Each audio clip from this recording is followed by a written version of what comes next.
What if everything you thought you knew about Game of Thrones was a lie? What if Jon Snow isn't really Ned Stark's bastard? What if Tyrion Lannister has dragon blood flowing through his veins? What if the Hound never actually died? Tonight, we're diving deep into the most explosive secrets hidden within George R.R. Martin's masterpiece, secrets that could change everything. These aren't just theories. These are revelations that rewrite the entire story. Some will shock you, others will break your heart. All of them will make you see Westeros in a completely different light. From hidden parentages that shake the very foundations of noble houses to ancient conspiracies that span centuries, we're about to uncover truths that even the most devoted fans might have missed. So settle in, because what you're about to hear will keep your mind racing long after the last word. The Game of Thrones is deeper and more intricate than anyone ever imagined, and tonight we're pulling back the curtain on its most guarded secrets. Theory 1. R+L equals J. The secret that changed everything. Jon Snow, the bastard of Winterfell, who rose to become king in the north, carries within his veins the most explosive secret in all of Westeros. He's not Ned Stark's bastard son at all, but rather the legitimate heir born from the secret union of Prince Rhaegar Targaryen and Lyanna Stark. This truth reshapes the entire foundation of the Game of Thrones, transforming everything we thought we knew about honor, prophecy, and the rightful heir to the Iron Throne. The clues have been there from the very beginning, woven into Ned Stark's every tortured thought and careful word. When Robert Baratheon spoke with venomous hatred of Rhaegar, calling him a rapist and a monster, Ned's silences spoke volumes. His discomfort wasn't born from loyalty to Robert's feelings, but from the terrible knowledge that his best friend's greatest enemy was also the father of the boy he'd raised as his own son. When Ned promised his dying sister Lyanna at the Tower of Joy, surrounded by blue winter roses, her favorite flowers, he swore to protect more than just her memory. He swore to protect her son from a king who would see any Targaryen child dead. The vision Daenerys witnessed in the House of the Undying becomes crystal clear when viewed through this lens. She saw a blue winter rose growing from a chink in a wall of ice where Jon serves his watch at Castle Black. The symbolism is unmistakable.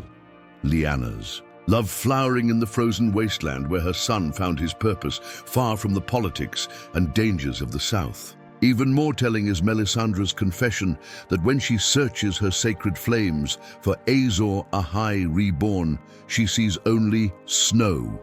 Not Stannis Baratheon, her chosen champion, not Daenerys Targaryen, the mother of dragons, but snow, always snow, Jon's. True parentage transforms him from a bastard seeking acceptance into the living embodiment of the series' central conflict. He is quite literally the song of ice and fire, ice flowing through his Stark blood, connecting him to the ancient magic of the North, the old gods, and the mystical powers that run beneath Winterfell's foundations.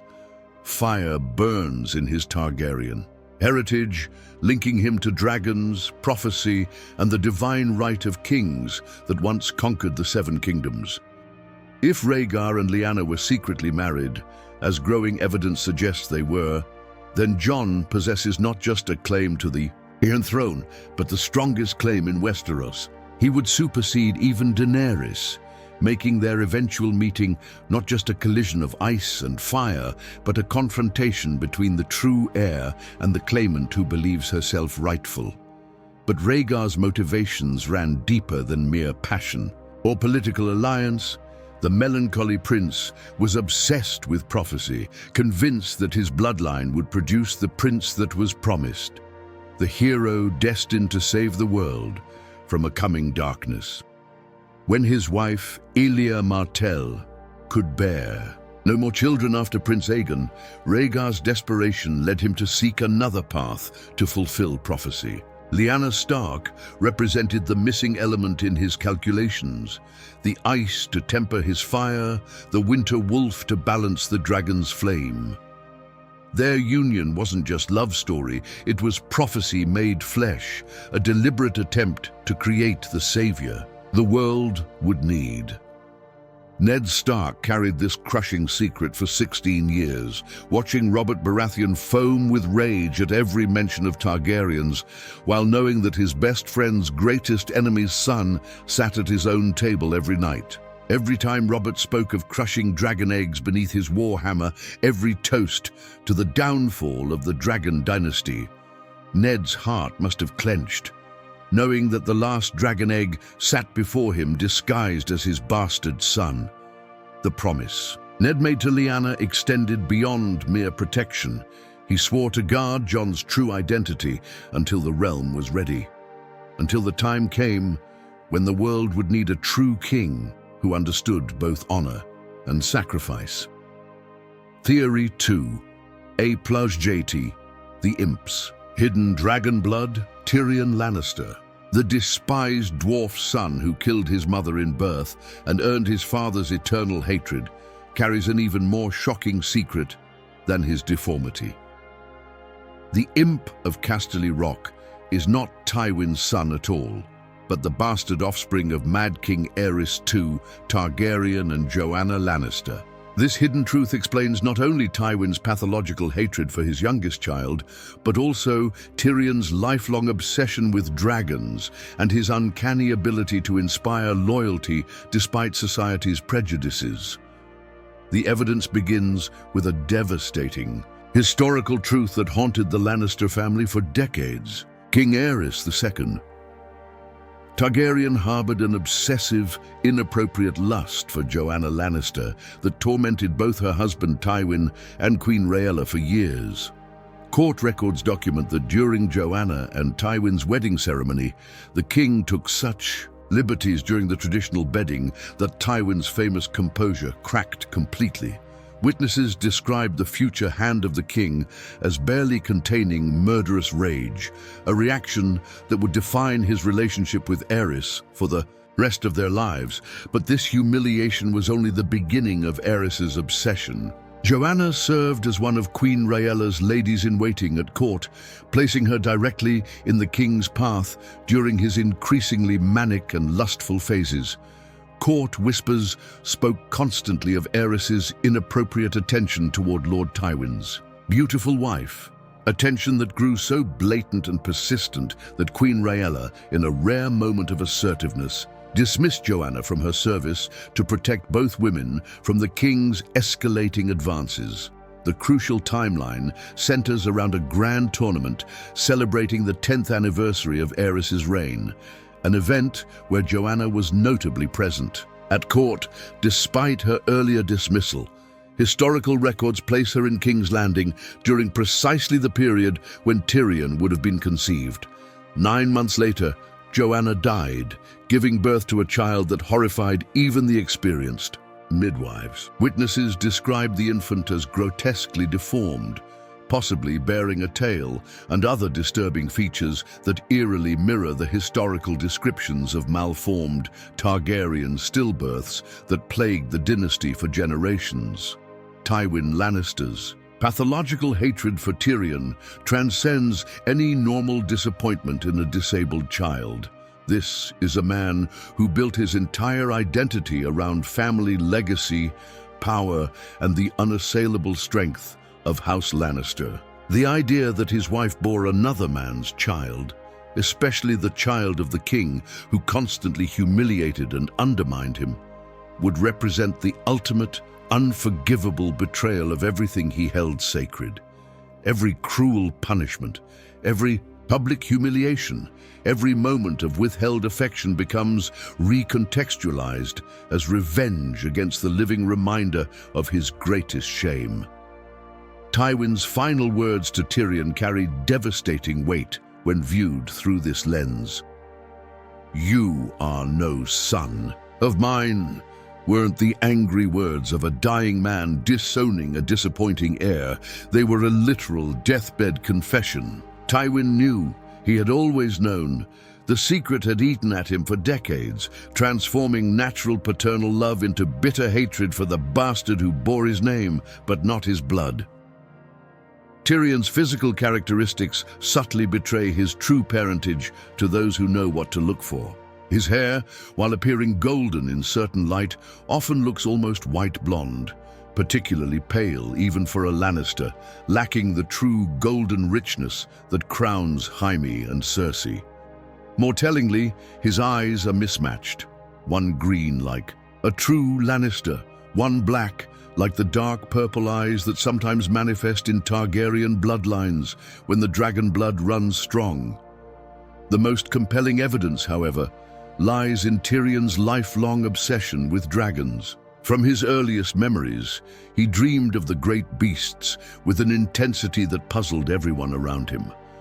While other children played with wooden swords or dolls, Tyrion studied dragon lore with scholarly devotion, memorizing every detail of their anatomy, behavior, and history. He felt an inexplicable kinship with creatures that had been dead for over a century, as if some part of his soul remembered what it meant to be bonded with a dragon.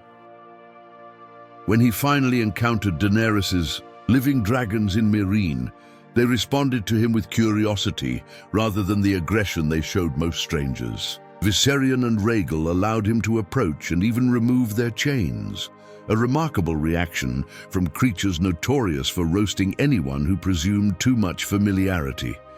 The dragons sensed something in Tyrion that human eyes couldn't perceive, the blood of their ancient masters flowing through his veins. Theory 3. The Gravedigger. The Hound's quiet redemption. Sandor Clegane, the scarred and cynical warrior known throughout Westeros as the Hound, did not die from the festering wounds that Arya Stark left him with after their brutal encounter. Instead, he found his way to the Quiet Isle, a sanctuary for broken men seeking redemption, where he now lives as a humble gravedigger. Here, surrounded by silence and honest labor, he seeks peace from a lifetime of violence, pain, and the trauma that shaped him into one of the most feared fighters in the Seven Kingdoms. When Brienne of Tarth arrived at the Quiet Isle during her desperate search for the Stark daughters, she encountered more than just a community of silent, penitent brothers. The elder brother who welcomed her spoke with the wisdom of a man who had experienced his own death and rebirth, not literal death, but the profound spiritual transformation that comes when a man's old self dies completely, allowing something new and better to emerge from the ashes of his former life. The elder brother's careful words about Sandor Clegane carry deeper meaning than their surface suggests. When he tells Brienne that the Hound is dead and that he personally buried Sandor Clegane, he speaks a truth that transcends the merely physical. The violent, bitter, hate-filled persona that the world knew as the Hound has indeed died on that hill where Arya left him. What remains is simply Sandor, a broken man seeking to rebuild his soul through honest labor, quiet contemplation, and the healing power of a community that asks no questions about past sins. The evidence for Sandor's survival lies in the details that Brienne observes during her stay among the brothers. Working quietly among the novices, she notices a man of extraordinary size, taller even than herself, and few people in Westeros match Brienne's impressive height. This giant moves with a pronounced limp, dragging one leg in a manner entirely consistent with the grievous wound that was festering when Arya abandoned Sandor to what seemed like certain death. Most revealing is the moment when a dog approaches, this massive gravedigger during his labors. Dogs, with their instinctive understanding of human nature, can sense things about people that escape human perception entirely. This dog shows no fear of the towering figure, and the man, despite his intimidating size and the manual labor that has hardened his already formidable frame, gently scratches behind the animal's ears with a tenderness that speaks to something fundamental in his character that decades of violence and cynicism never quite managed to destroy. The most compelling evidence, however, lies not with Sandor himself, but with his legendary warhorse, Stranger. This massive, aggressive destrier was famous throughout the realm for being utterly unmanageable by anyone except Sandor. The horse's fierce loyalty and violent temperament made it impossible for others to ride or even handle safely. Yet Stranger resides peacefully in the Quiet Isle's stables, a clear indication that his master lives nearby. The bond between warrior and warhorse in the medieval world was sacred and unbreakable. Stranger's presence on this isolated island cannot be explained by chance or convenience, but only by the fact that Sandor himself brought the animal to this sanctuary, or that the horse followed his master's scent to this place of healing. Tachan. Symbolism of Sandor's apparent redemption runs deeper than personal transformation. His entire life was defined by fire, the traumatic burns inflicted by his brother Gregor during childhood, the terror and uncontrollable rage that fire always triggered within him, and the violence that burned through every aspect of his existence like wildfire consuming a forest. The Quiet Isle represents the perfect antithesis to everything that tormented him throughout his life. Here, surrounded by water and dedicated to peaceful contemplation, Sandor has found an environment where fire cannot reach him, where the flames that haunted his nightmares hold no power. The brother's vow of silence means he need never again hear the cruel words that followed him throughout his life. No more mockery about his scars, no more orders to kill, no more of the casual cruelty that taught him the world had no place for gentleness. The honest labor of digging graves allows him to process his own symbolic death and rebirth with each hole he digs, preparing final rest for others while finding peace for himself. Theory 4. Lyanna Stark as the Knight of the Laughing Tree.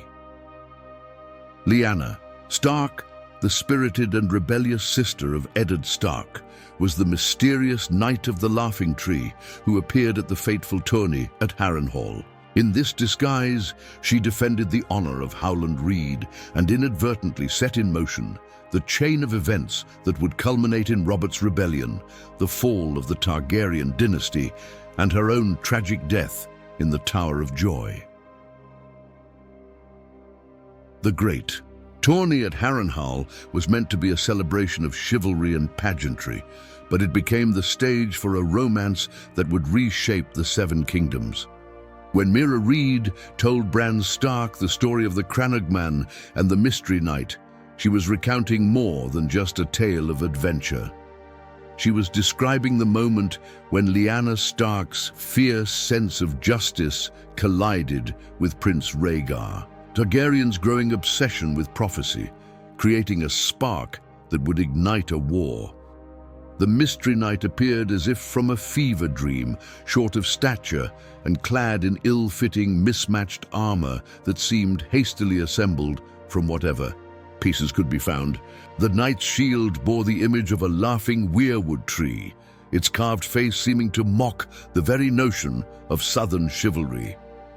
This unexpected champion emerged specifically to defend Howland Reed, the Cranagman who had been bullied and assaulted by 3 squires, serving knights from prominent houses. But Lyanna Stark had already intervened once that day, fiercely berating those same squires and tending to Howland's injuries with her own hands, demonstrating both her protective nature and her complete disdain for bullies who preyed upon the weak.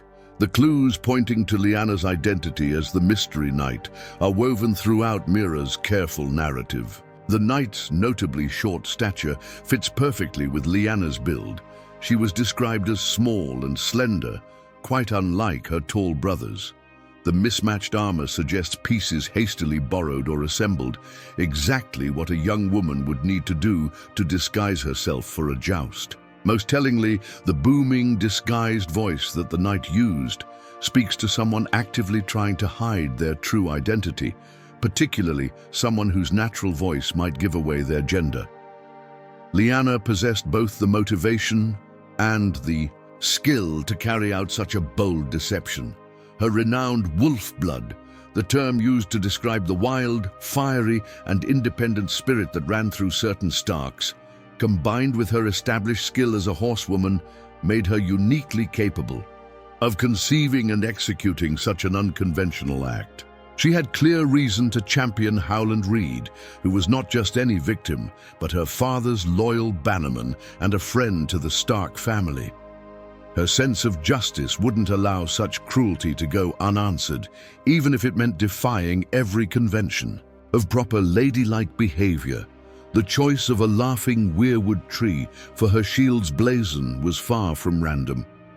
It represented a potent and deliberate statement of Northern identity, a reaffirmation of her connection to the old gods and the ancient ways in the midst of a tourney dominated by Southern chivalric traditions and political maneuvering. The laughing aspect of the weirwood could reflect her own rebellious, spirited nature, or perhaps serve as subtle mockery of the arrogant squires she had bested, or even the rigid social conventions that she consistently chafed against throughout her short life.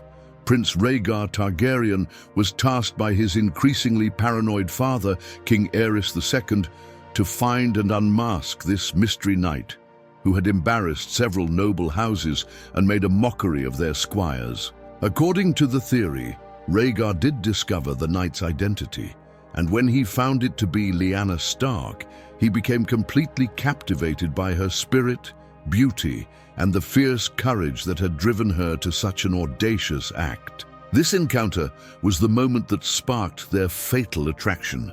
Not the traditional narrative of rape and abduction, but a meeting of minds between two young people who understood the weight of prophecy and destiny. His subsequent act of crowning Lyanna as the Queen of Love and Beauty at the tourney's conclusion, passing over his own wife, Elia Martell, in front of the entire assembled nobility, was both a public declaration of his fascination and a deliberate provocation that shocked the realm. That crown of blue winter roses wasn't just a romantic gesture. It was Rhaegar's way of acknowledging that he had found his ice to balance his fire. The Northern Wolf that prophecy demanded he unite with to produce the prince that was promised. Theory 5. The Grand Northern Conspiracy. The North remembers. In the aftermath of the Red Wedding's unprecedented treachery, the surviving northern houses have not truly bent the knee to House Bolton as they appear to have done. Instead, they are engaged in an intricate, carefully coordinated conspiracy to overthrow the Bolton regime, exact terrible vengeance for the massacre of their rightful lords, and restore Stark rule to the north. This shadow rebellion operates through coded messages, strategic delays, and carefully orchestrated acts of defiance that appear as mere coincidence to their enemies.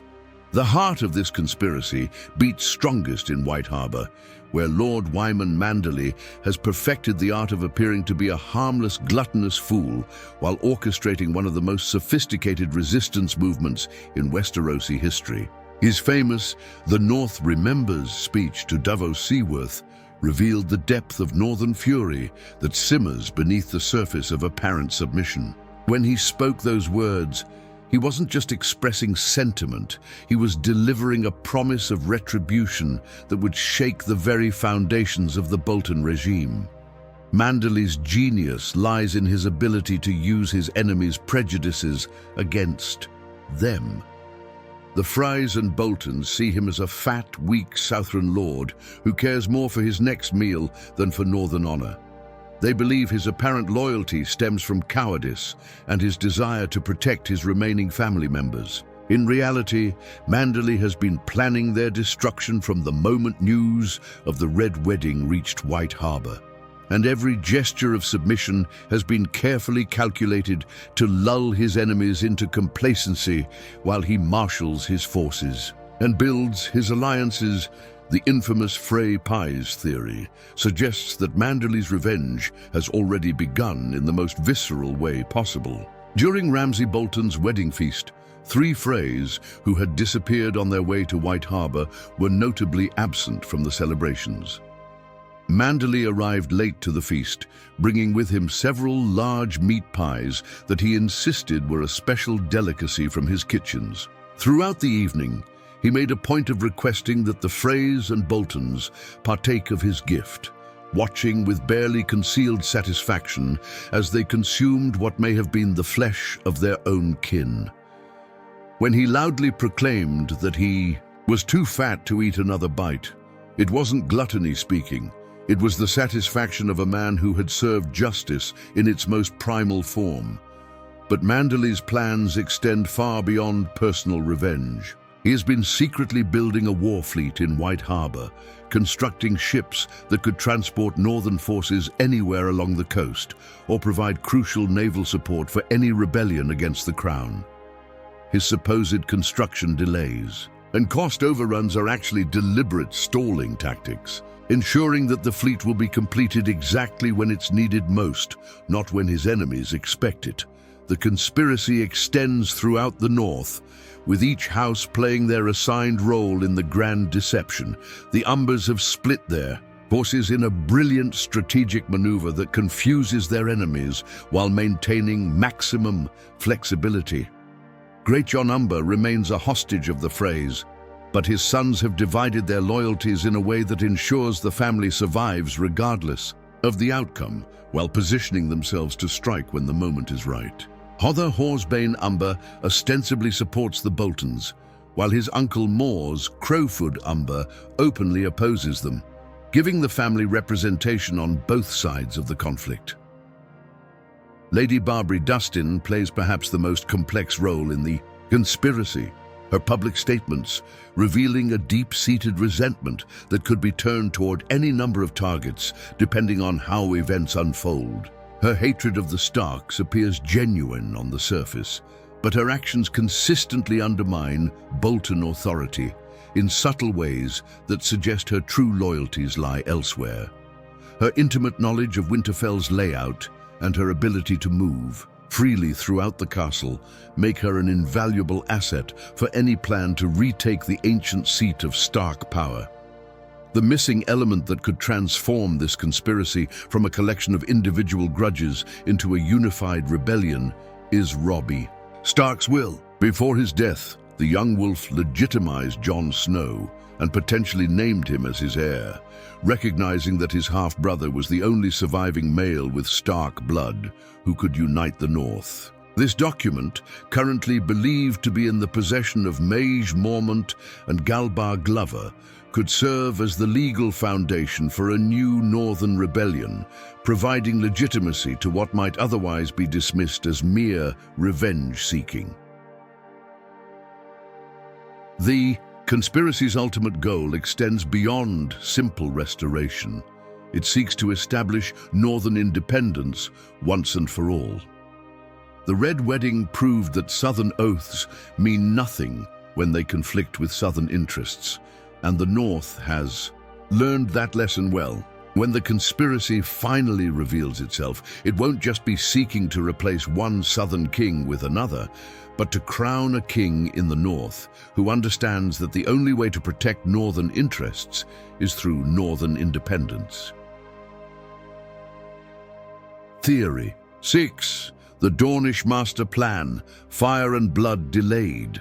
Prince Doran Martell, the seemingly passive and cautious ruler of Dorne, has spent decades orchestrating one of the most sophisticated long-term strategies in Westerosi political history. Far from being the weak, indecisive leader that his enemies believe him to be, Doran has been patiently weaving a web of alliances, marriages, and strategic positioning that will ultimately place a Martell on the Iron Throne while simultaneously destroying House Lannister and everything it represents. Doran's master plan began forming the moment he learned of his sister Elya's brutal murder during the sack of King's Landing. While others called for immediate war and bloody vengeance, Doran understood that true justice required patience, careful planning, and the kind of strategic thinking that could dismantle an enemy completely rather than simply defeating them in battle. His famous words to his daughter Arya, "Vengeance, justice, fire and blood," weren't just expressions of anger, but a promise of methodical destruction that would unfold over decades. The first phase of his plan involved secret negotiations with the exiled Targaryens, specifically the arrangement of a marriage pact between Princess Arya and Prince Viserys Targaryen.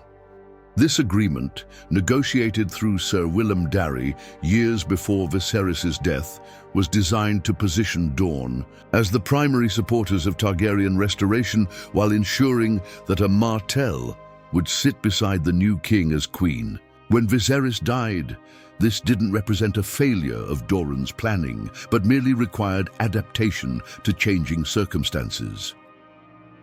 The dispatch of his son Quentyn to seek Daenerys Targaryen's hand in marriage appears on the surface to be a desperate gamble by a father hoping to salvage his decades of planning.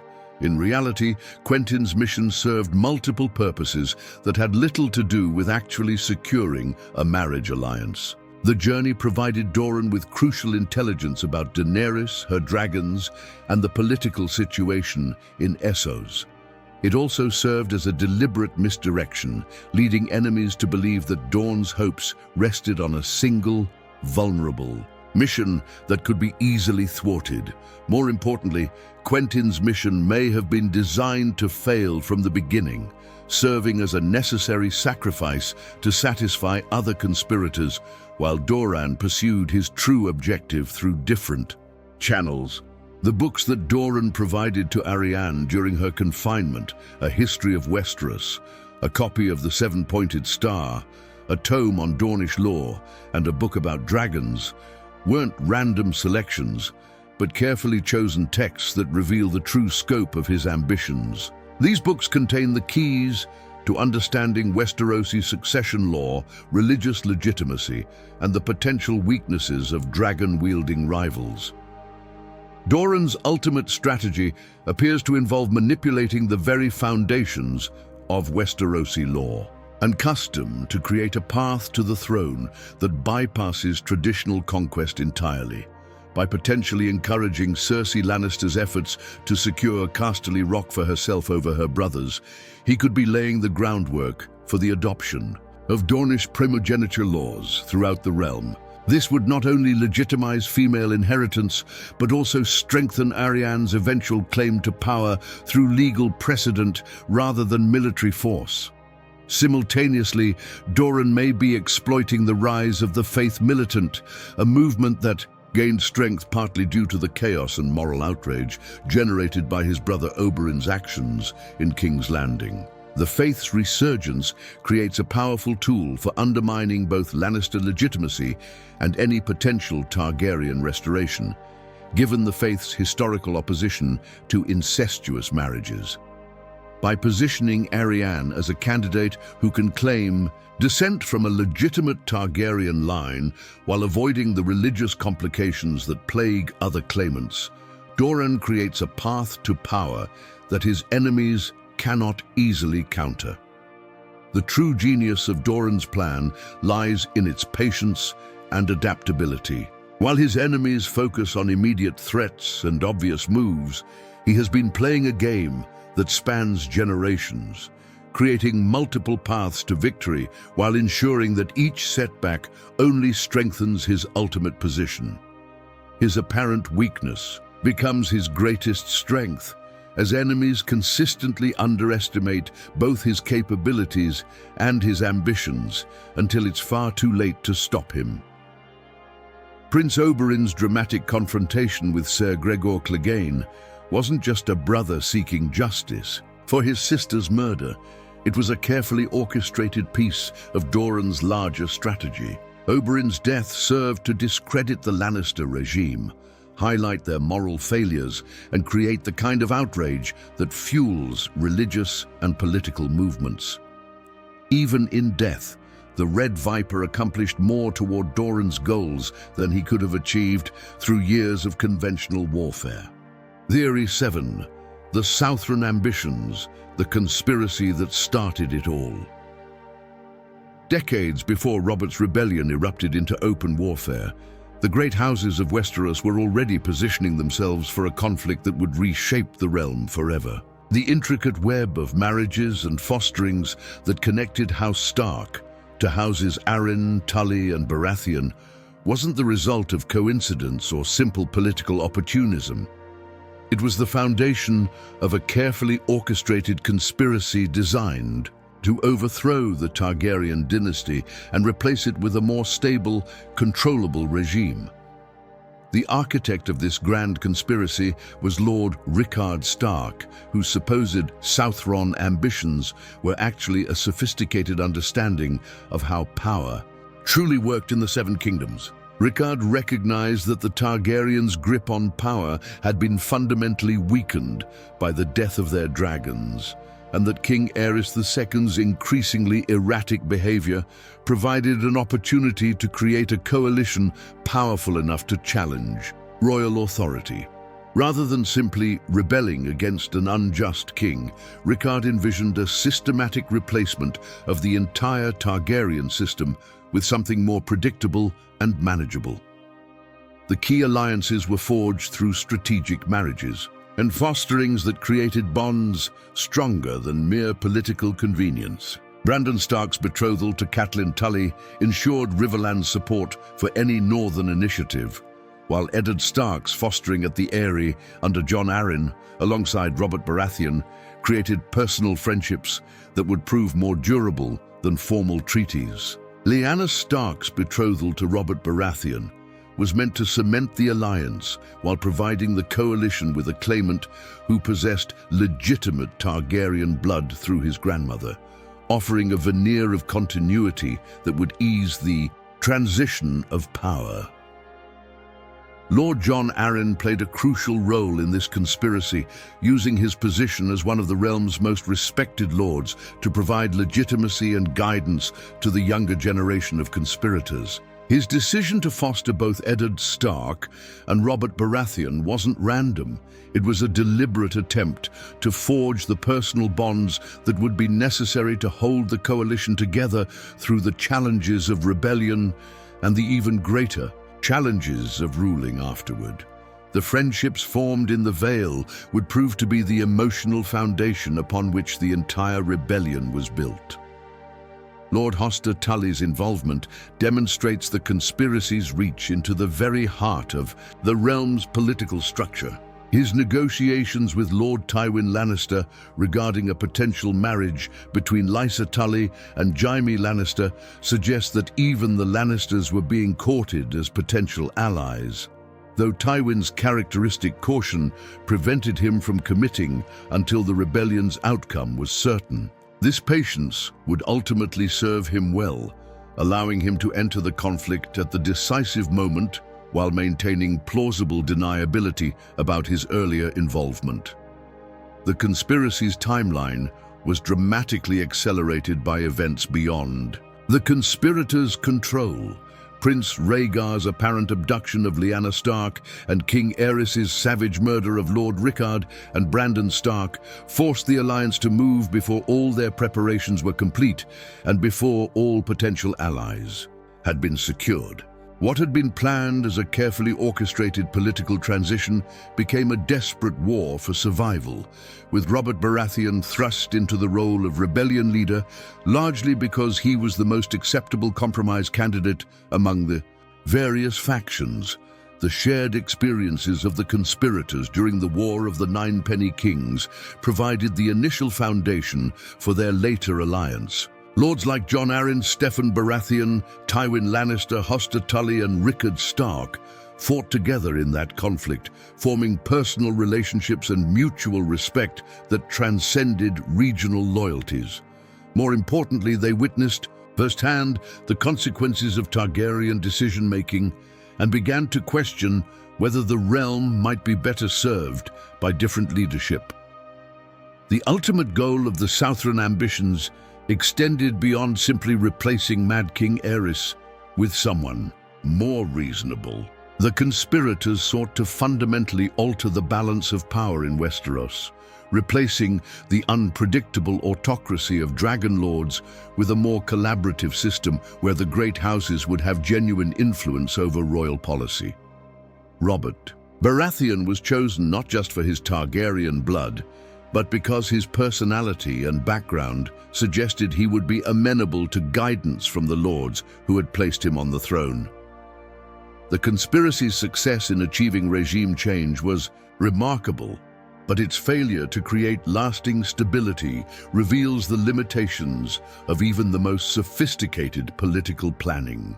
The personal relationships that held the rebellion together proved insufficient to manage the complexities of peacetime governance, and many of the problems that the conspirators sought to solve simply re-emerged in different forms under the new regime.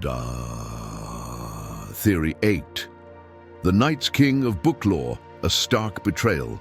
The legendary Night's King from the ancient stories told by Old Nan represents one of the darkest chapters in Northern history, a tale of forbidden love, corrupted power, and a betrayal that strikes at the very heart of House Stark's honor.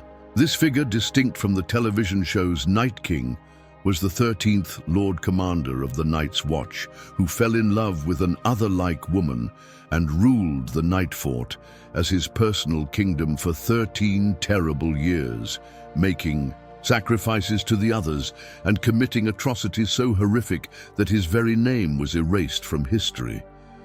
Old Nan's chilling tales, whispered to Bran Stark in the crypts of Winterfell, describe a warrior renowned for his fearlessness, a trait that ultimately became his undoing when he encountered something beyond the wall that should have filled any rational man with terror. The woman he met was described with skin white as the moon and eyes like blue stars, and her flesh was cold as ice to the touch. Despite these clear warnings of her otherworldly nature, he pursued, caught, and loved her with an obsession that consumed his soul along with his seed. The transformation that followed was both gradual and absolute. The Night's King brought his corpse queen back to the Night Fort, the oldest and most dreaded castle on the wall, a fortress already steeped in legends of horror and supernatural dread. There, he declared himself a king and her his queen, using what Old Nan called strange sorcery to bind his Night's Watch brothers to his will. For 13 years, they reigned in darkness, committing acts so horrific that even centuries later, the tales are whispered with dread throughout the North. The identity of this fallen Lord Commander remains one of the most contentious mysteries in Northern history.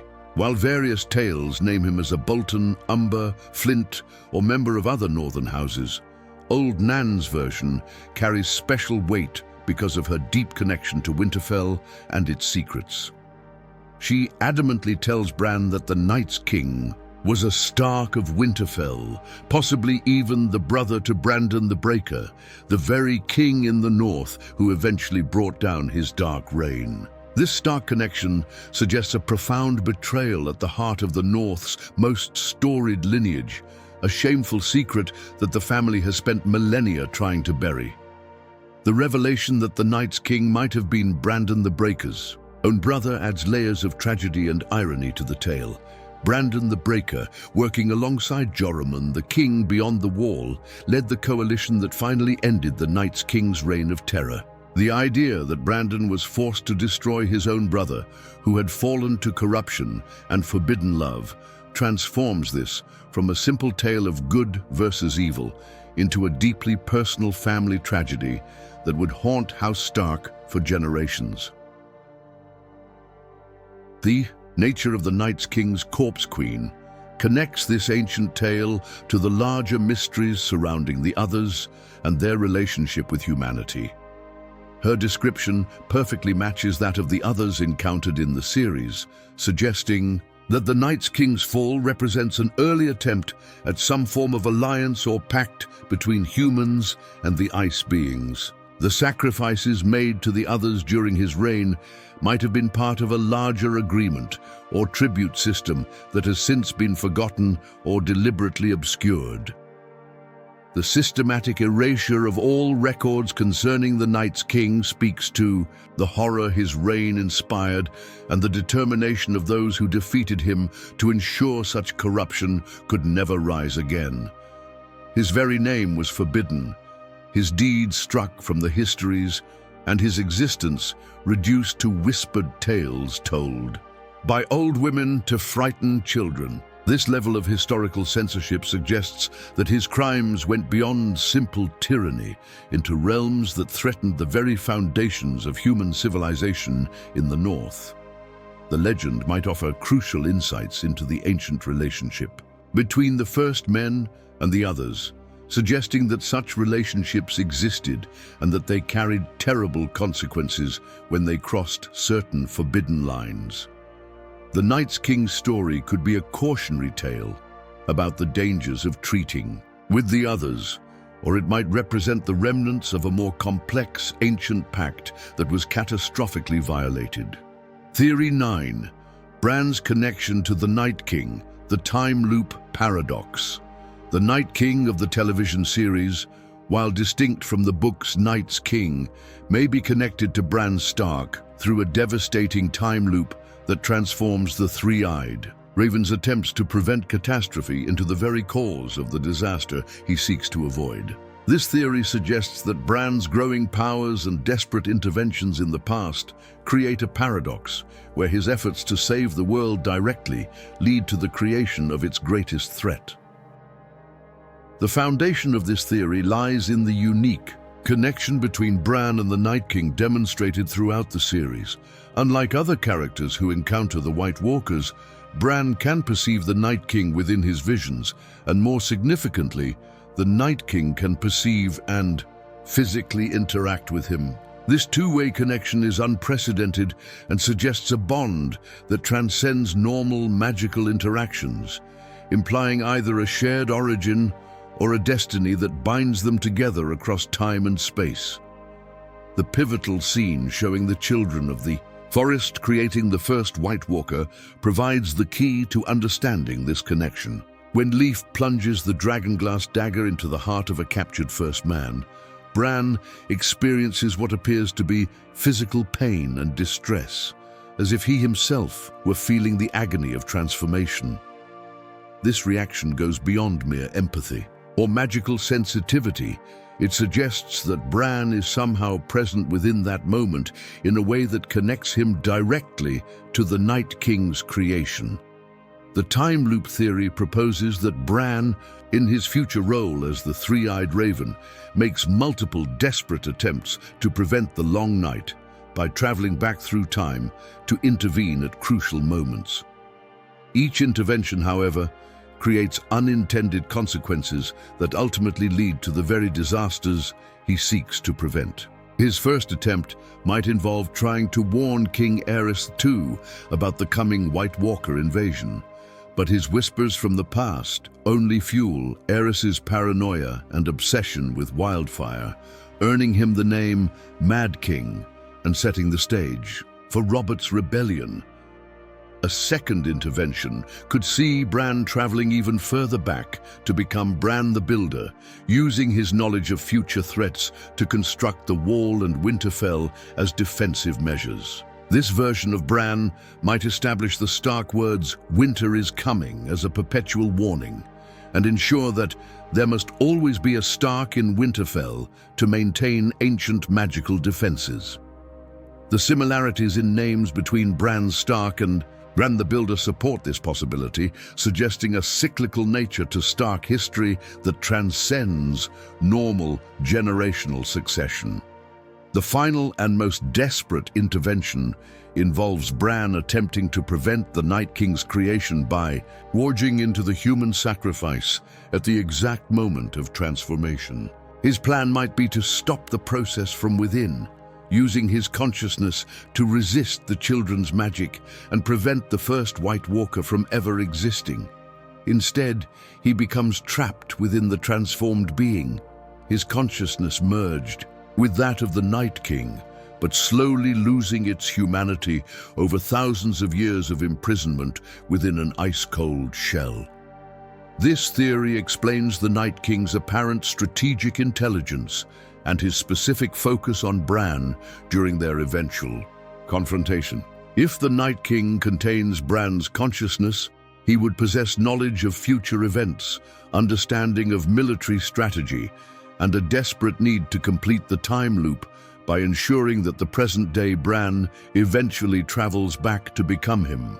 The Night King's patient, methodical approach to conquest reflects Bran's own careful, analytical nature, rather than the mindless hunger typically associated with the undead. The visual and thematic parallels between Bran and the Night King support this connection. Both are associated with ancient magic, both have the ability to control others. Bran through warging, the Night King through his command of the dead, and both represent a transformation from human into something beyond normal, mortal existence. The Night King's creation by the children of the forest mirrors, Bran's training by the three-eyed raven, suggesting parallel paths that ultimately converge into a single, tragic destiny. The time loop paradox adds profound emotional weight to the series' conclusion, transforming Bran from a passive observer of history into its most tragic participant. His noble desire to save the world leads directly to his own transformation into its greatest threat, creating a cycle of heroism and horror that can only be broken by accepting the terrible truth of his own destiny. The young boy who dreamed of becoming a knight ultimately becomes something far more significant and infinitely more tragic, a king whose crown comes at the cost of everything he once was. Theory 10. Azor Ahai and the Prince that was promised.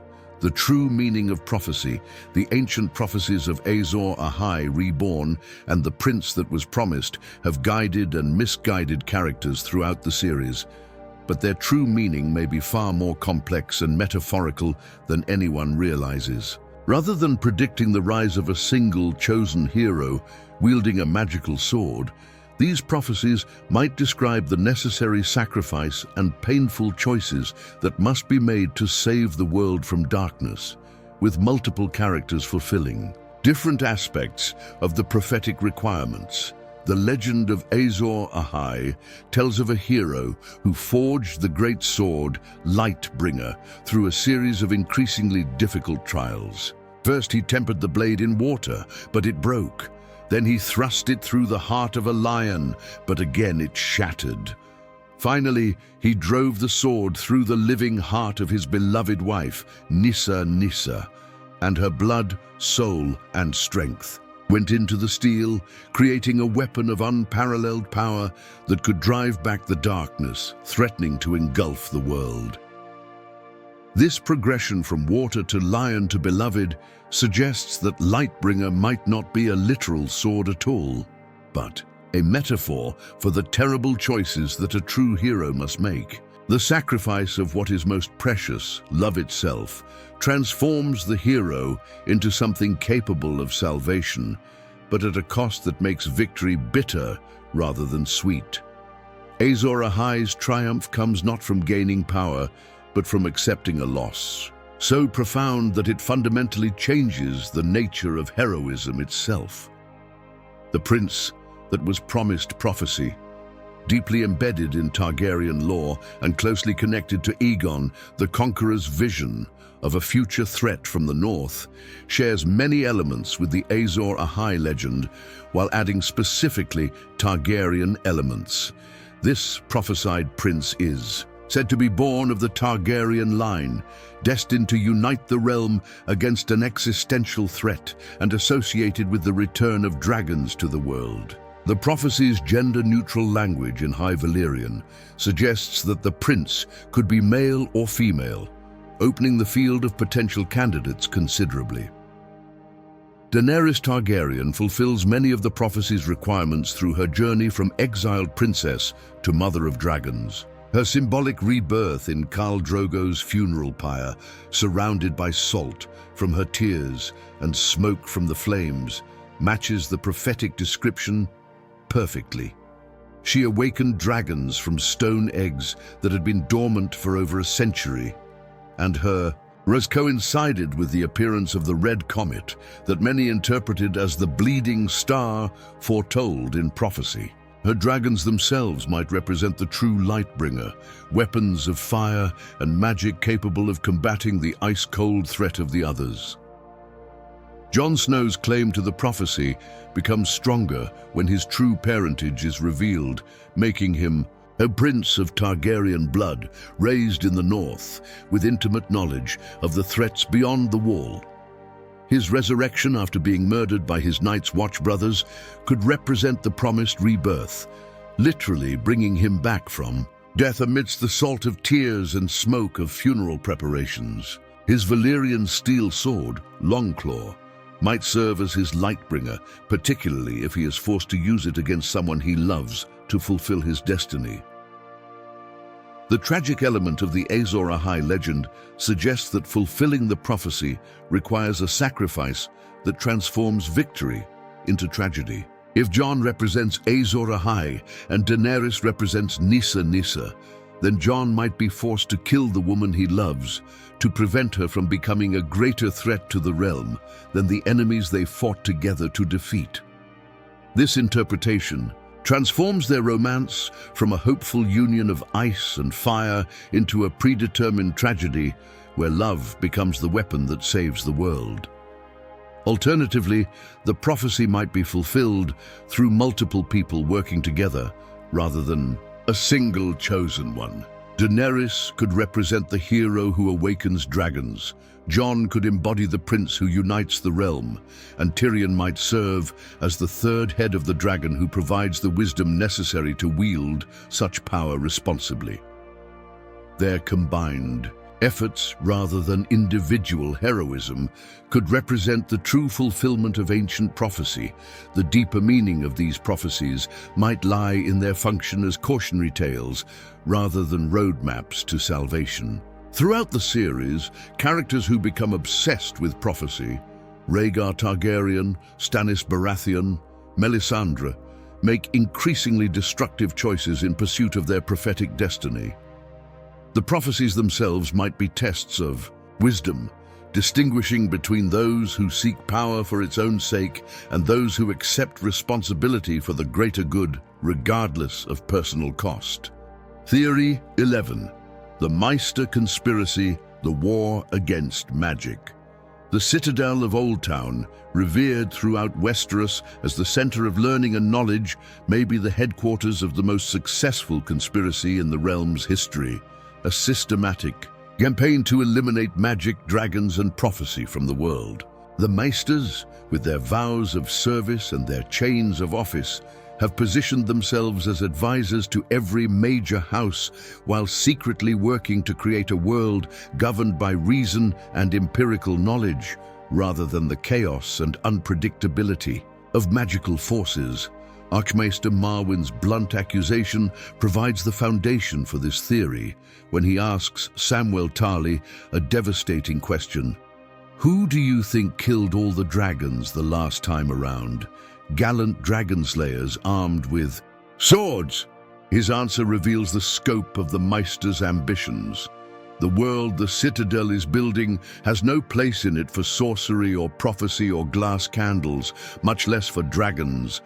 This isn't the rambling of an eccentric scholar, it's a whistleblower's confession about an institutional conspiracy that has shaped Westerosi history for centuries.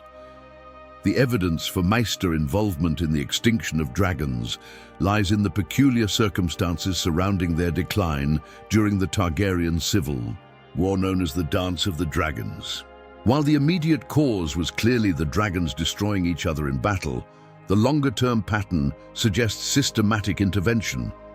Dragon eggs stopped hatching reliably, newborn dragons sickened and died, and the knowledge of dragon Husbandry seemed to fade from even the Targaryens themselves.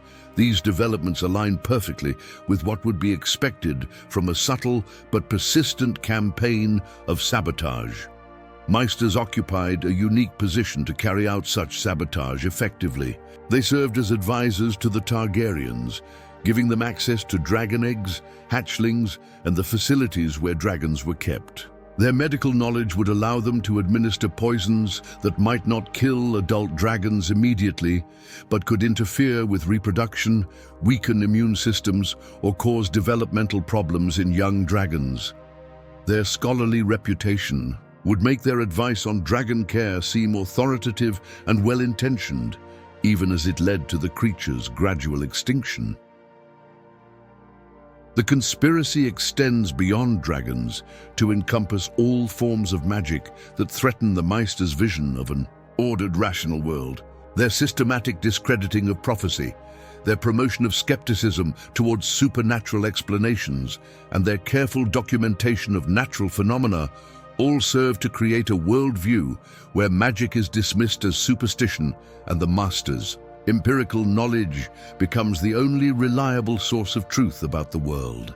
Lady Barbary Dustin's bitter characterization of maesters as grey rats who whisper in lords' ears and make them do their bidding reflects a growing awareness among some nobles that the maester's influence extends far beyond their official advisory role.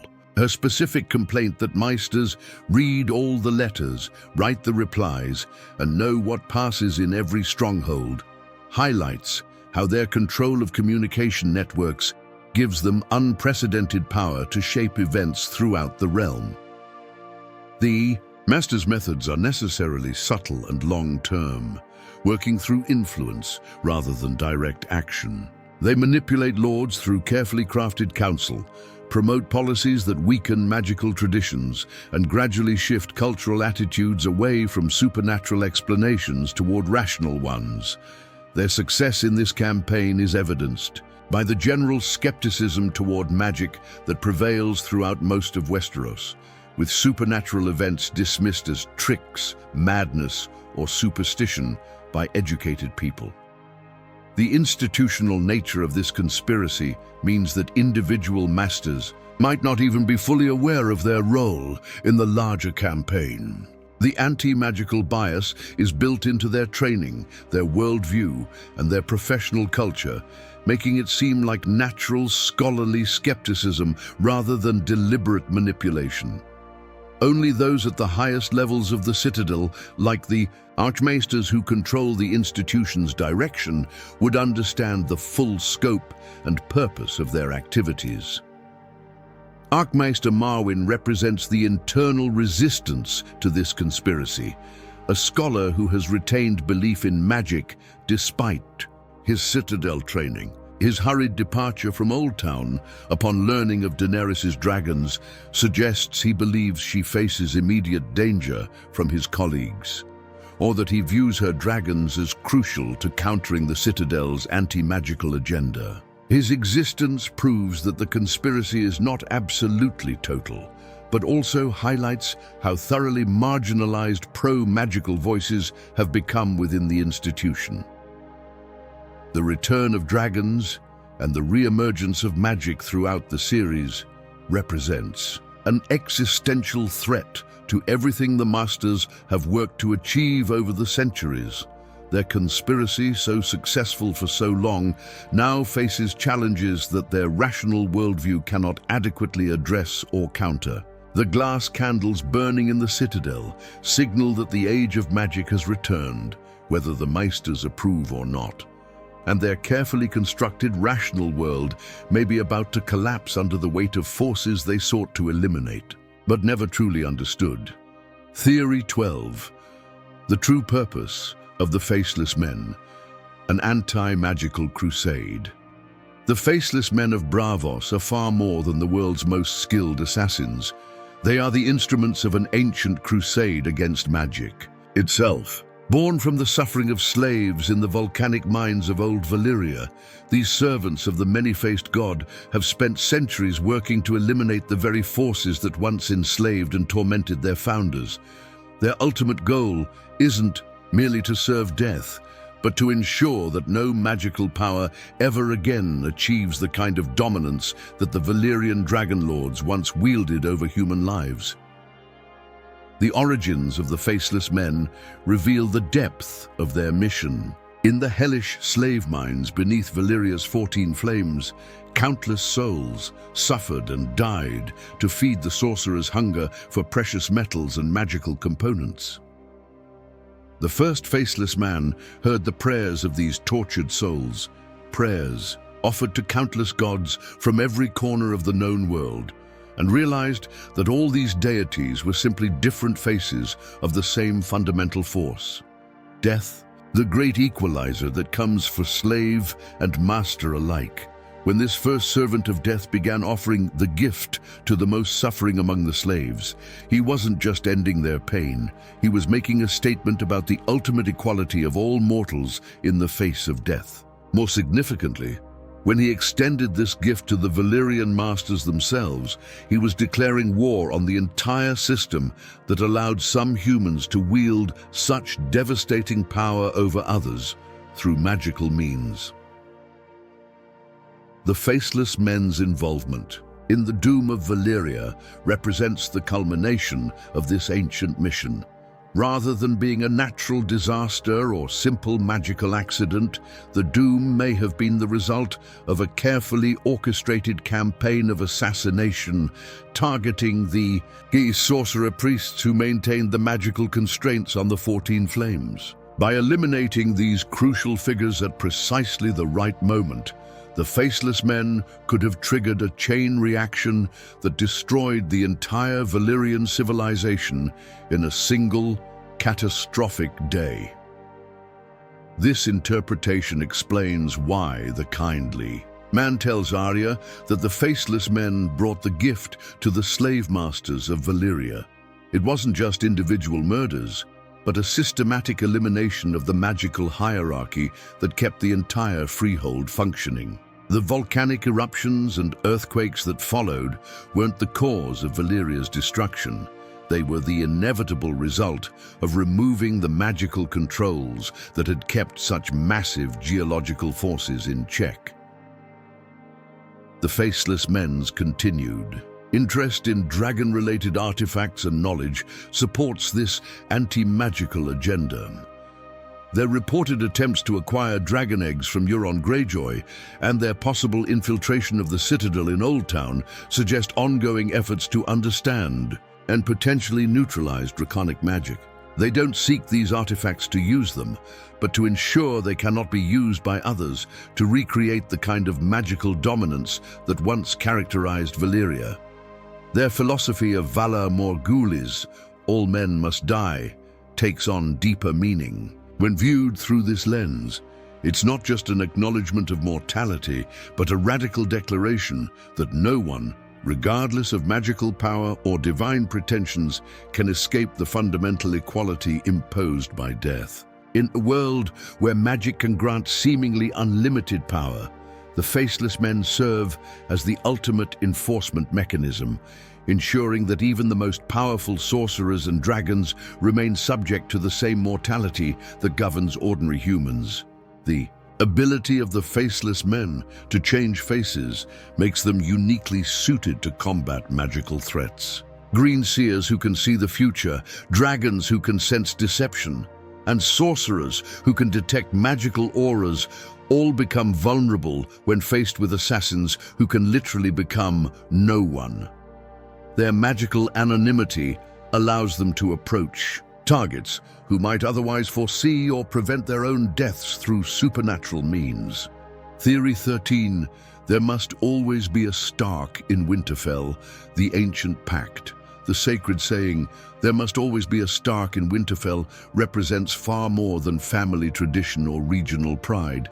It's the verbal remnant of an ancient magical pact that maintains the balance between the realms of men and others. This pact, forged in the aftermath of the First Long Night, requires the continuous presence of Stark blood in Winterfell to prevent the return of the ice and darkness that once nearly consumed the world. The phrase itself carries the weight of 8,000 years of unbroken tradition, suggesting that its importance transcends normal political or cultural practices. The fact that it's repeated not just by Starks, but by other Northerners, indicates a shared understanding that this isn't merely about family succession, but about something fundamental to the safety and stability of the North itself. Winterfell's unique magical properties support this theory. The castle sits atop natural hot springs that keep its walls warm even in the depths of winter, suggesting a connection to deep earth magic that predates human construction. The ancient crypts beneath the castle, with their stone kings bearing iron swords to keep the dead in their graves, hint at magical defenses that require active maintenance through Stark presence and Stark blood. The original pact may have been negotiated by the legendary Night's King himself before his fall into corruption and darkness. If he was indeed a Stark, as Old Nan suggests, his initial relationship with the others might have been diplomatic rather than hostile.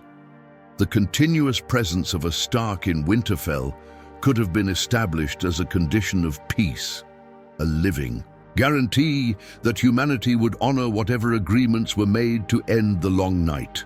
Alternatively, the requirement might relate to the magical infrastructure that Bran the Builder established throughout the North. The Wall, Winterfell, and the various magical defenses that protect the realm from supernatural threats might all be connected through a network that requires Stark blood to function properly. Just as the Wall needs the Night's Watch to maintain its physical integrity, the broader magical defenses might need Stark presence to maintain their supernatural effectiveness. The timing of various catastrophes in Stark history supports this interpretation. When Starks have been absent from Winterfell for extended periods, or when the family has faced near extinction, the North has experienced unusual supernatural activity and increased threats from beyond the Wall. The correlation suggests that Stark absence weakens whatever magical protections keep the realm safe from ancient dangers. The deeper magic might involve the Weirwood network itself. The Heart Tree in Winterfell's Godswood could serve as a crucial node in the magical communication system that connects all Weirwoods throughout the North. A Stark presence, with their First Men blood and inherent connection to the old gods, might be necessary to keep this network functioning and to ensure that threats from the far north are detected and countered before they can gain momentum. Theory 14. The Weirwood Network, an ancient consciousness. The Weirwood trees scattered throughout Westeros form more than just a religious system. They constitute a vast, living network of consciousness that preserves the accumulated memory and knowledge of thousands of years. This ancient intelligence, composed of the absorbed spirits of children of the forest and human greenseers, subtly influences events throughout the realm while serving as a repository for all the forgotten histories and lost magic of the First. When the children of the forest's assertion that "we are the trees and the trees are we" reveals the literal truth behind Weirwood magic. When children or human greenseers die, their consciousness doesn't simply fade away. It merges with the Weirwood network, adding their memories, knowledge, and personality to the collective intelligence that spans the continent.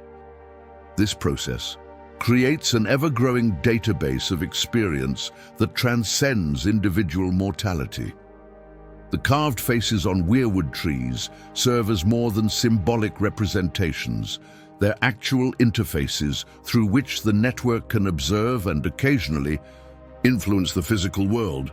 The red sap that flows from their eyes isn't just tree resin, but a manifestation of the consciousness within, weeping for the tragedies it has witnessed and continues to witness through its countless centuries of observation. Greenseers like Bran Stark and Brynden Rivers serve as living interfaces between this ancient network and the contemporary world. Their ability to see through the eyes of any weirwood across both space and time derives from their connection to a consciousness that exists outside normal temporal limitations. The network's vast perspective allows it to perceive patterns and connections that individual humans could never comprehend. The network's influence on events operates through subtle means, prophetic dreams sent to sensitive individuals, whispered guidance through rustling leaves, and the manipulation of probability through tiny interventions that accumulate into significant changes over time. The widespread belief that it's impossible to lie before a heart tree stems from the network's accumulated wisdom about human nature and its ability to perceive truth through means that transcend normal sensory perception. The ancient magic embedded in this system represents a fundamentally different approach to power than the fire magic of Valyria or the shadow magic of Ashai. Where those systems rely on dominance and control, the Weirwood network operates through patience, memory, and gradual influence. It doesn't seek to rule the world, but to preserve it, maintaining the knowledge necessary for humanity to survive the cyclical threats that have plagued Westeros since the dawn of history. Theory 15. The Lost History of House Dane and the Secrets of Starfall.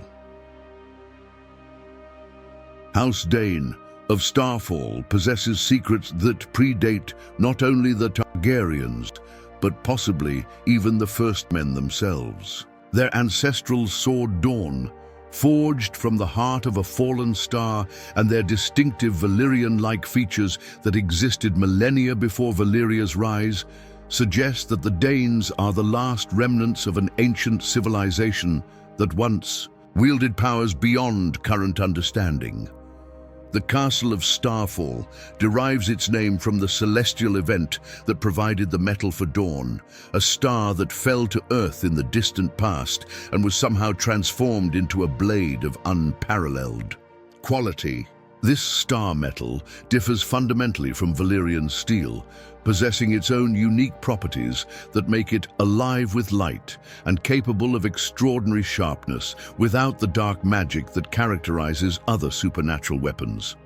The Dane's physical characteristics, silver hair and violet eyes identical to those of Valyrian dragonlords, represent one of the series' greatest mysteries. These traits appeared in Westeros thousands of years before the rise of Valyria, suggesting either that the Danes represent a branch of whatever ancient people gave rise to the Valyrians, or that they independently developed similar features.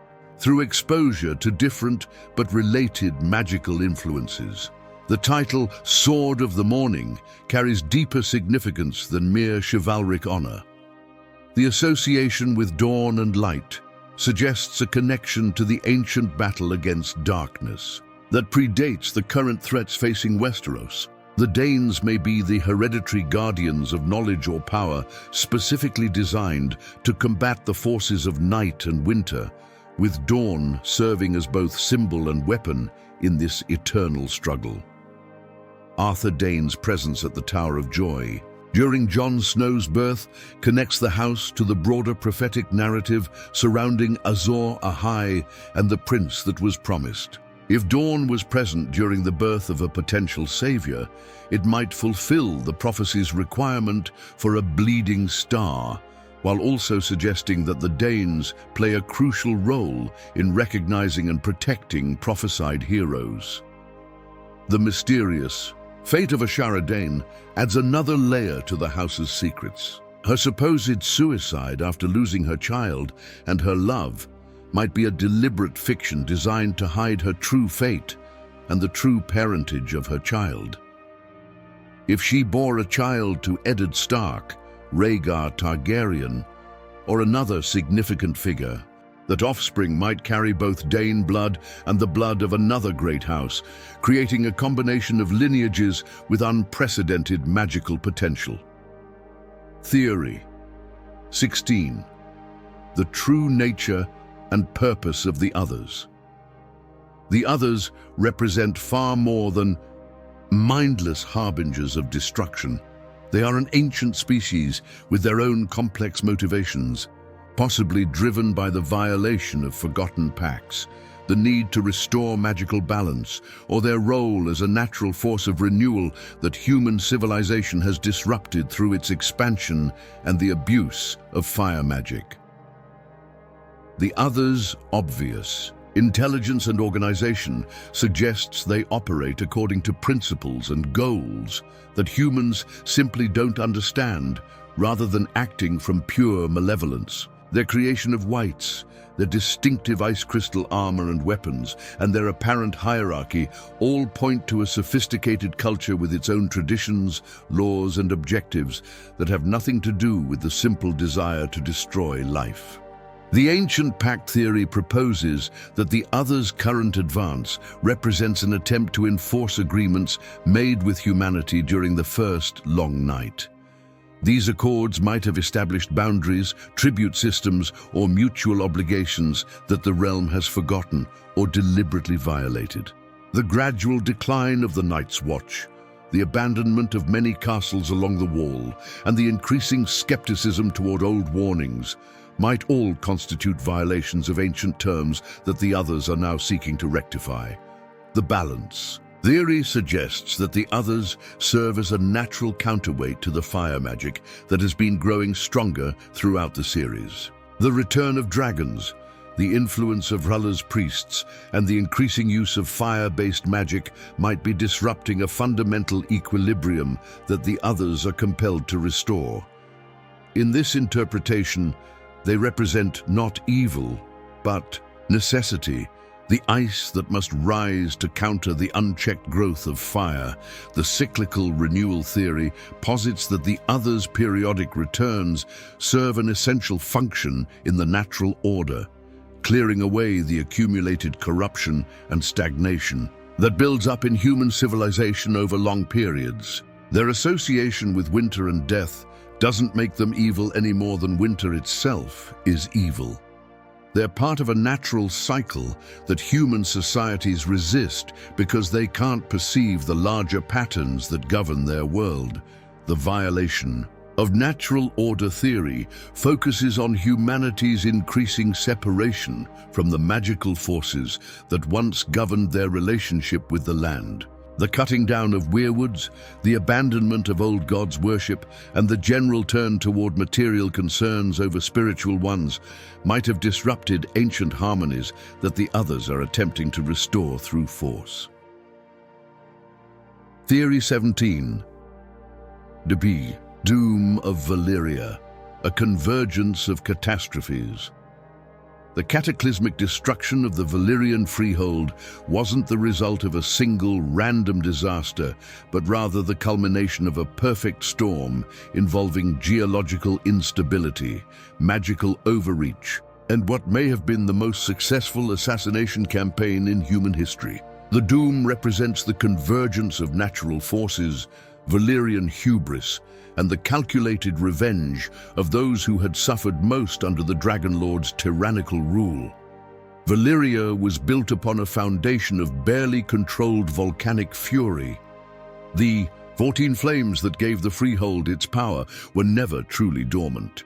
They were an active supervolcano system that the Valyrians had learned to suppress and harness through incredibly complex magical rituals. These sorcerous constraints required constant maintenance by the most skilled fire mages, who used dragon-enhanced spells to keep the massive geological forces in check while mining the volcanic depths for the precious metals and magical components that fueled their civilization.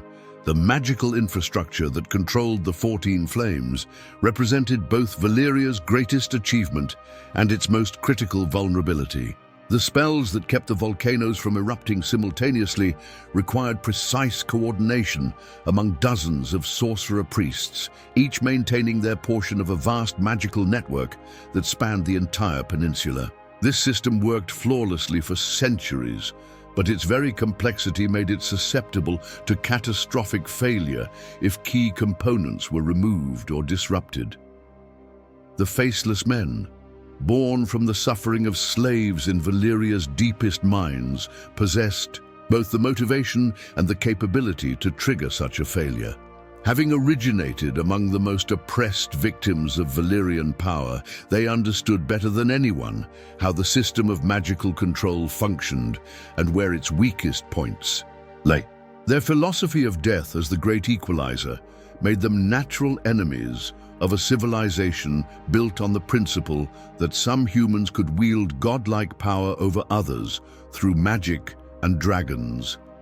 The systematic assassination of key sorcerer priests at precisely the right moment could have created a cascading failure that overwhelmed the remaining magical controls. As each mage died, their portion of the containment network would have collapsed, placing additional strain on the surviving members until the entire system reached a critical breaking point. The Faceless Men's ability to change faces and infiltrate any social circle would have made such a coordinated campaign not just possible, but almost inevitable given their goals and capabilities. King Viserys Targaryen's cryptic comment to Princess Rhaenyra that the pride of dragons and their dominion over magic played a role in Valyria's destruction suggests that the Dragon Lord's own arrogance contributed to their downfall. Perhaps they became so confident in their magical mastery that they ignored warning signs, dismissed the possibility of coordinated resistance, or simply pushed their power too far beyond safe limits in pursuit of ever greater dominance. Daenerys, the dreamer's prophetic vision of the doom, 12 years before it occurred, indicates that the catastrophe was building long before it finally erupted. Her foresight prompted the Targaryen exodus to Dragonstone, but it also suggests that the forces leading to Valyria's destruction were already in motion and perhaps unstoppable by that point. The convergence of geological instability, magical overextension, and targeted assassination had created a situation where disaster was inevitable. The aftermath of the Doom, the creation of the Smoking Sea, the continued volcanic activity centuries later, and the twisted creatures that inhabit the ruined peninsula demonstrates the magnitude of the forces that were unleashed. This wasn't just a volcanic eruption, but a fundamental breakdown of the magical laws that had governed the region for millennia, creating a permanently scarred landscape where normal rules of nature no longer apply. Theory 18. The Secrets of Dragonstone. More than just a fortress, Dragonstone represents far more than the ancestral seat of House Targaryen. It's a masterwork of Valyrian magical engineering designed to serve as a nexus for dragon-related sorcery, a magical amplifier for fire magic, and possibly a fail-safe mechanism for preserving Valyrian civilization in the event of catastrophic loss. The castle's unique dragon-shaped architecture and volcanic location weren't chosen for aesthetic or defensive reasons alone, but because they serve crucial magical functions that most observers fail to recognize. The construction of Dragonstone itself reveals the depth of Valyrian magical knowledge. The castle wasn't built in the conventional sense, but was shaped from the living rock of the island, using advanced sorcery that fused dragon magic with geological forces. Every dragon-shaped tower, every carved gargoyle, and every architectural detail serves both symbolic and functional purposes in a grand magical working that transforms the entire structure into a three-dimensional spell of incredible complexity and power. The castle's location on an active volcanic island provides it with direct access to the same geological forces that powered Valyrian civilization. The Dragonmont, the volcano that dominates the island, serves as a natural focus for fire magic, channeling raw magical energy up from the Earth's depths and making it available for various sorcerous purposes. The combination of volcanic activity and dragon magic creates a unique magical environment that exists nowhere else in Westeros. The timing of the Targaryen exile to Dragonstone, 12 years before the Doom, suggests that the island was always intended to serve as more than just an outpost. Inar Targaryen's decision to relocate his entire family, their dragons, and their most precious possessions to this remote fortress indicates that Dragonstone was specifically prepared to function as a preservation site for Valyrian culture and magical knowledge in the event of catastrophe. The dragon-shaped architecture serves magical as well as aesthetic purposes. In a world where symbolism carries tangible magical weight, shaping an entire castle to resemble dragons would create sympathetic magical connections that enhance draconic magic within its walls. The building itself becomes a massive magical focus that amplifies the natural abilities of dragons and their riders, while providing a sympathetic environment for dragon eggs to hatch and young dragons to thrive. The presence of functioning glass candles in Dragonstone's chambers provides further evidence of the castle's ongoing magical properties. These Valyrian artifacts, which burn without consuming fuel and allow communication across vast distances, require specific magical conditions to function properly. Their continued operation suggests that Dragonstone maintains magical energies that have been lost elsewhere, making it a unique repository of active Valyrian sorcery. Melisandre's ability to perform powerful magic while residing at Dragonstone, including the creation of shadow assassins and the apparent transformation of Stannis' sword into a flaming weapon, demonstrates the castle's capacity to amplify and focus magical energies. Her rituals, which require significant power to accomplish, become achievable through her access to the magical infrastructure that the Valyrians embedded in the castle's very foundations. The strategic importance of Dragonstone extends beyond its military value as a fortress controlling access to Blackwater Bay. Its function as a magical nexus makes it crucial for anyone seeking to restore Targaryen power or revive the lost arts of dragon mastery. Control of the island provides access to knowledge, magical resources, and sympathetic environments that cannot be replicated elsewhere in Westeros. The castle's role in dragon hatching and raising suggests that it was specifically designed to serve as a nursery for the creatures that were the foundation of Valyrian power. The magical conditions created by the combination of volcanic forces, dragon-shaped architecture, and embedded sorcery create an environment where dragon eggs are more likely to hatch successfully and where young dragons can develop properly. This makes Dragonstone not just a military stronghold, but a crucial component in any attempt to restore dragons to the world. The deeper purpose of Dragonstone may have been to serve as a seed bank for Valyrian civilization, a place where their most important knowledge, magical techniques, and biological resources could be preserved against the possibility of catastrophic loss. The Targaryens who escaped to Dragonstone before the Doom carried with them not just their personal wealth and dragons, but the keys to potentially rebuilding their entire civilization should the need arise. The ongoing volcanic activity of the Dragonmont provides a continuous source of the geological forces that powered Valyrian magic, making Dragonstone a renewable resource rather than a finite one. Unlike other Valyrian ruins that have lost their magical potency over time, Dragonstone remains active and vital, continuing to serve its original functions centuries after the civilization that created it has vanished from the world. The castle's unique properties explain why it has remained important throughout Targaryen history, serving not just as a ceremonial seat for the heir apparent, but as a crucial magical resource that enhances the family's draconic abilities. The Prince of Dragonstone title carries real significance beyond mere political rank, representing access to magical knowledge and power that cannot be obtained elsewhere. The return of dragons to the world, beginning with Daenerys' miraculous hatching in the Dothraki Sea, may have reactivated dormant magical systems within Dragonstone that had been waiting for the return of draconic magic to the world. The castle that preserved Valyrian civilization through its darkest hour may now be poised to play a crucial role in its restoration, serving once again as the nexus from which dragon magic spreads throughout the known world.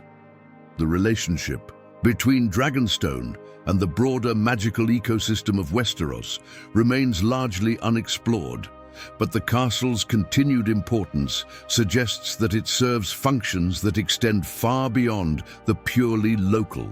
Its role as a bridge between the lost magic of Valyria and the ancient magic of Westeros positions it as a crucial element in understanding how different magical traditions might be combined or reconciled in the conflicts to come.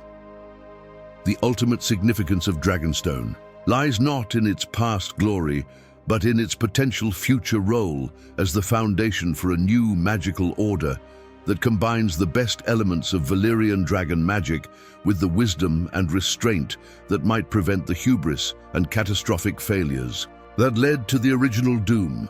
The castle stands as both a monument to Valyrian achievement and a warning about the dangers of unchecked magical power, serving as the perfect base for those who would seek to wield such forces more responsibly than their predecessors. And so we reach the end of our journey through the hidden depths of Westeros, having explored 18 theories that reveal the intricate web of secrets, prophecies, and forgotten histories that George R.R. Martin has woven throughout his masterpiece. Each revelation we've uncovered tonight adds another layer to the rich tapestry of a song of ice and fire, transforming familiar characters and events into something far more complex and meaningful than they first appeared. From Jon Snow's true parentage that makes him the living embodiment of ice and fire, to Tyrion's hidden dragon blood that recontextualizes his entire relationship with his supposed father, we've seen how the most explosive secrets often hide in plain sight. The Hound's quiet redemption on the Quiet Isle reminds us that even the most damaged souls can find peace, while Lyanna Stark's identity as the Knight of the Laughing Tree shows us how a single act of defiance can set in motion events that reshape entire kingdoms. The political conspiracies we've explored, from the Grand Northern Conspiracy's patient planning for revenge to Doran Martell's decades-long game of calculated vengeance, demonstrate that in Westeros, the most dangerous enemies are often those who appear weakest. The Southron ambitions that preceded Robert's rebellion reveal that even the most spontaneous-seeming conflicts often have roots that run deeper than anyone realizes. The ancient mysteries we've uncovered speak to forces and powers that transcend individual ambitions and mortal lifespans. The Night's King's dark legacy, the true nature of the others, and the ancient pacts that may still bind the realm all remind us that the current conflicts are just the latest chapter in a story that began thousands of years ago and may continue long after the current players have left the stage. The magical conspiracies, the Maester's war against magic, the Faceless Men's crusade against tyrannical power, the Weirwood Network's patient preservation of memory, show us a world where knowledge itself becomes a weapon, and where the battle between different ways of understanding reality shapes the fate of nations. These hidden conflicts often matter more than the obvious wars between kings and queens. The prophetic elements we've examined, from Azor Ahai's sacrificial destiny to Bran's potential role in creating the very threats he seeks to prevent, illustrate how attempts to control or predict the future often become the very mechanisms that ensure its arrival. In Westeros, prophecy is never straightforward, and those who seek to fulfill destiny often find themselves trapped by it instead. The forgotten catastrophes and lost civilizations we've explored, Valyria's doom, the secrets of Dragonstone, the mysteries of House Dane, remind us that the current age is built upon the ruins of earlier greatness, and that the mistakes of the past continue to echo through the present in ways that few understand. The magical infrastructure that once supported entire civilizations still shapes the world, even when its original purpose has been forgotten. Perhaps most importantly, these theories reveal that in George R.R. Martin's world, nothing is ever quite what it seems. The bastard is a prince, the imp carries royal blood, the monster seeks redemption, and the weak prove to be the most dangerous of all. Heroes are flawed, villains have understandable motivations, and the greatest victories often come at costs that make triumph indistinguishable from tragedy. The beauty of these theories lies not in whether they prove correct, but in how they illuminate the incredible depth and complexity that Martin has built into his world. Every character carries hidden depths, every event connects to larger patterns, and every revelation opens new questions that deepen our understanding of what it means to play the Game of Thrones. As you drift off to sleep tonight, let your mind wander through the halls of Winterfell, across the narrow sea to the ruins of Valyria, and beyond the wall to the lands of always winter. Consider the possibility that everything you thought you knew about this world was just the surface of something far more intricate and profound. In the Game of Thrones, the most important moves are often those that remain hidden until the very end. The Song of Ice and Fire continues to play, its melodies interweaving through past, present, and future in ways that reveal new harmonies each time we listen. And perhaps, in the quiet hours before dawn, when the boundary between dreams and waking thought grows thin, you might just hear whispers of secrets still waiting to be discovered in the world that George R.R. Martin has given us. A world where winter is always coming, but spring might yet follow for those brave enough to face the darkness with truth as their only light. Sleep well, dreamers of Westeros. The realm of ice and fire will be waiting when you return.